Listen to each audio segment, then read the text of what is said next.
జై శ్రీరామ్.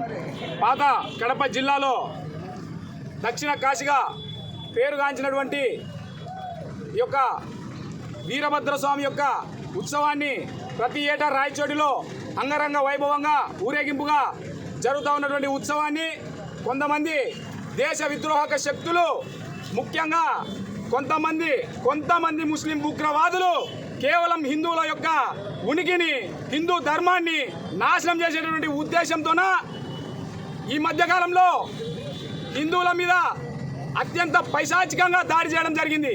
అదేవిధంగా మా యొక్క ప్రార్థనా మందిరాల ముందర ఎటువంటి హిందూ దేవాలయాలకు, దేవి దేవతలకు సంబంధించినటువంటి సాంప్రదాయాలకు సంబంధించినటువంటి ఊరేగింపులకు సంబంధించినటువంటి శోభాయాత్రలకు సంబంధించినటువంటి ఊరేగింపులు ఏవి కూడా మా యొక్క మసీదుల ముందర పోకూడదు అనేటువంటి రాజ్యాంగానికి విరుద్ధమైనటువంటి నిబంధనలు ఏవైతే బలవంతంగా హిందువుల మీద రుద్దుతూ ఉన్నారో వాటన్నిటి మీద మేము వ్యతిరేకంగా ఈరోజు హిందూ సంఘాల ఆధ్వర్యంలో మేము యొక్క ధర్నాకి పూనుకోవడం జరిగింది.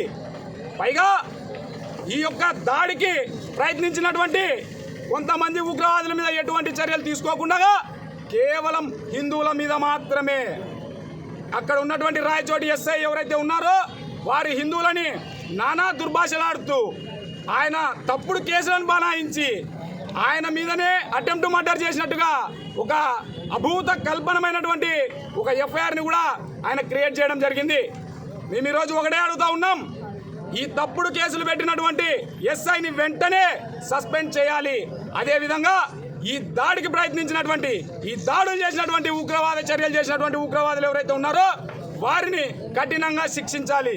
లేని ఎడల మేము అనేక దఫాలుగా ఈ యొక్క హిందూ సంఘాల ఆధ్వర్యంలో ఈ యొక్క ధర్నాలను, దీక్షలను, నిరసనలను, రాస్తారోకలను ఉధృతం చేస్తామని పోలీసులను అదేవిధంగా ప్రభుత్వానికి కూడా తెలియజేస్తూ ఉన్నాం, హెచ్చరిస్తూ ఉన్నాం.